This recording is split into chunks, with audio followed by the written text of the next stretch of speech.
कंकाइन तालाब की खारून नदी का उद्गम हुआ।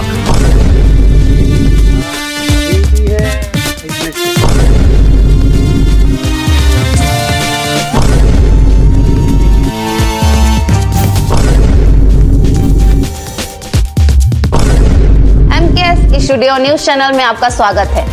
क्या आप जानते हैं जिस राजधानी के लाखों लोगों की प्यास बुझाती है खारून से, उसका उद्गम खोजना मुश्किल।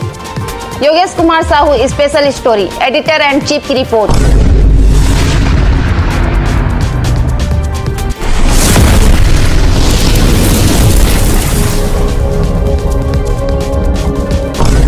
राजधानी के लाखों लोगों को पानी पिलाने वाली खारून नदी, जिसका उद्गम स्थल बदहाली पर आंसू बहा रहा है।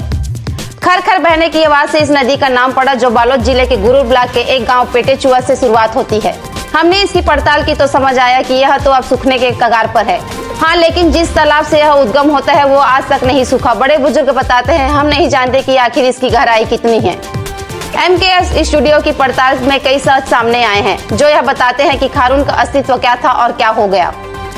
जिस जगह पर पहले नदी का उद्गम था, उस जगह पर थोड़ी नम दिखती थी, परंतु जहां पहले नदी हुआ करती थी, अब जंगल, पत्थर व खेत बन चुके हैं। यूं कह सकते हैं कि नदी के उद्गम स्थल से लगभग 5 किलोमीटर नदी गायब हो चुका है।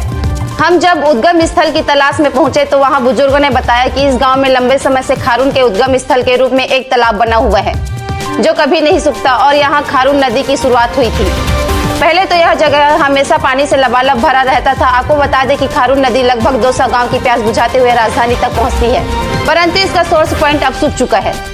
इस नदी का उद्गम स्थल एक और नाम से जाना जाता है। यहाँ पर आध्यात्मिक नजरिए के क्षेत्र से सबसे बड़ी आस्था के प्रतीक के रूप में मां कंकालिनी विराजमान है, और लोगों की मान्यता यह भी है कि सतह पर बहना छोड़कर यह नदी धरती के भीतर बह रही है, जो कि आगे सीधे अपने धारा प्रवाहों के साथ नदी नालों के रूप में देखने को मिलती है।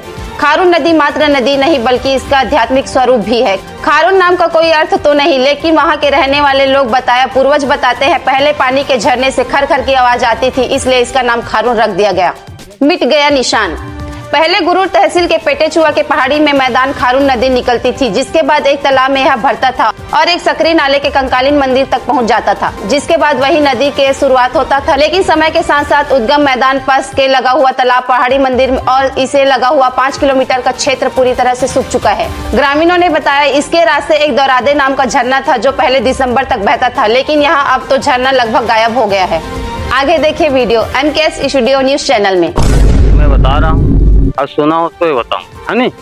मैं यहाँ कंकाइन मंदिर पुजारी हूँ, 9वां नंबर के मैं पुजारी हूँ। मेरे पूर्वज जब से यहाँ माता जी का हुआ है जो नियम, वहाँ से मैं आज मेरे खानदान चलते आ रहे हैं, मैं आज पुजारी हूँ यहाँ। खारून नदी के नियम यह है, कंकाइन तालाब से खारून नदी का उद्गम हुआ है। कंकाइन तालाब बस्ती से लगा है, 25-30 एकड़ का है, कभी सूखता नहीं। वो तालाब कब बना है? जब हमारे पास व्यवस्था नहीं था, घोड़ा गधा से सब क्रय विक्रय जब करते थे ना, उस जमाना का बना हुआ है। आज तो सब गाड़ी मोटर सब चल रहा है, अलग बात है नहीं, लेकिन उस जमाना में बना है ना। शासन भी उसके लिए व्यवस्था जो भी कर रहा है, क्योंकि सुधार के लिए थोड़ा बहुत कर रहा है, लेकिन वो तो वहाँ करोड़ों रुपये से साफ नहीं हो सकता तालाब, ये तालाब। और वहीं से स्रोत यहाँ तक आया है, यहीं से घूमते घूमते देरानी जेठानी जो कहते कहते वहाँ चले ना, वो नाम भुला रहा हूँ, वहाँ खारून नदी के एकदम इसका कहाँ संगम हुआ है, जो हमारे जो खरखरा बांध है नहीं, खरखरा बांध ये जो नाला है ना, एक संगम हुआ है कहाँ, रायपुर में महादेव घाट। मूल खारून नदी के उद्गम स्थल है। मेरा नाम है राम कुमार कुमरा, ग्राम है कंकालीन, मैं मंदिर का पुजारी हूँ। है सर, और यहाँ से बढ़ते बढ़ते चले गए देरानी जेठानी नाला है, और उधर बढ़ते बढ़ते नदी बने।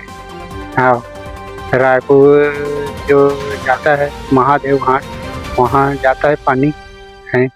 यहाँ कंकालीन का तालाब है, 20-25 एकड़ के तालाब है, वहाँ पानी से कोई कमी नहीं रहता है, और बरसात में पूरा यहाँ से पानी बहते रहता है, और यहाँ से बढ़ते बढ़ते नदी बढ़ा है। पहले कितना चौड़ा था ये चौड़ा अभी भी है, इतने छे है। अब खेती खार और ये पत्थर है, पत्थर है वो कारण पूरा बढ़ नहीं रहा है। उधर मट्टी है वो जगह में जाके बढ़े। हाँ, नाम बताओ। प्रेमलाल धीमा।